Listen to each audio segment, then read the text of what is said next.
years ago, I found myself sitting in an office job that I didn't really like.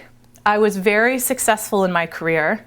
I had risen to a management position, had a staff that I cared about, even though they were difficult at times.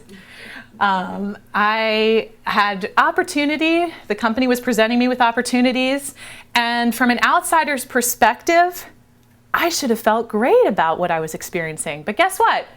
I was sitting in my office every day feeling like, what am I doing in this job? This is not me. This doesn't represent who I am. So that was one thing that was going on in my life. I also found that the relationships in my life were very difficult. I found that I was giving a lot more in relationships than I was receiving. Maybe some of you experienced that. I know I experienced it a lot. I've experienced it in my friendship and in other close relationships in my life. At the same time, finances were a problem. Every month I would go to pay my bills, and I literally would have tears running down my face, feeling the inner panic of, how are we going to meet the bills this month? Will this situation ever change? I'm tired of experiencing this. Well, then, on December 15th, 2002, my life changed radically. I had my first child, and her name is Maggie. And it was a wonderful moment, of course. Having your first child is always exciting.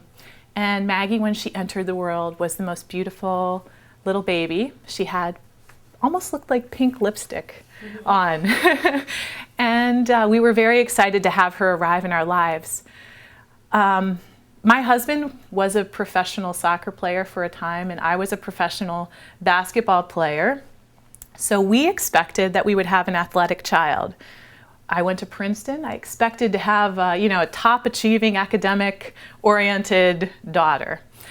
But very shortly after Maggie was born, we noticed that something was wrong with her. And my stepfather actually noticed it and suggested that we get her to a doctor right away. So we took her to the pediatrician, and the pediatrician told us that day, "You have a floppy baby." For those of you, just to explain what that means, Maggie had very low muscle tone. So when she sat on her lap, instead of sitting up like a normal baby would, she sort of hung her head to the side. "Get her to Children's Hospital right away." Those were the words that kicked off months of testing, literally about 6 months of testing. Any and every test was performed on Maggie. So what echoed through my mind was, something is wrong.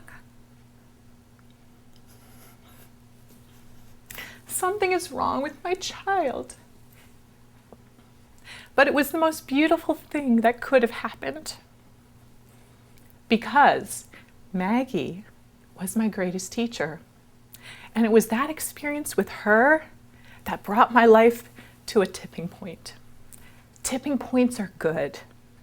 Tipping points are wonderful, actually, because tipping points bring us to a point of knowing that we have no other choice but to change our lives. So was it bad what happened? No. It was very good what happened. And as those thoughts echoed through my mind, something is wrong, I was in a state of panic. I was in a state of fear constantly, always worried about what was going to happen. What was the future going to bring for my child? What was that going to mean for me as a mom, for our family? Well, just at the right time, of course, the universe always provides what we need. And I happened to come across a book, and the book had one main message that ran through the entire book.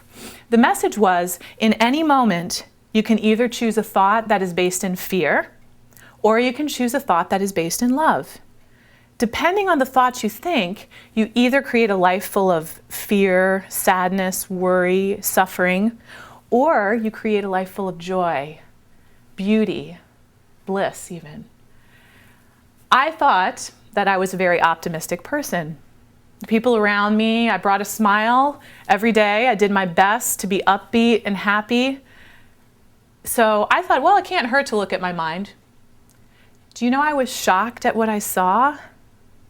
But I started to observe very closely, And I started to observe for long periods of time and really take an introspective look at why I was feeling the way that I was feeling. What was causing me to feel like I didn't want to get out of bed in the morning? What was going on? There had to be answers. I needed answers. And that idea pointed me in the right direction.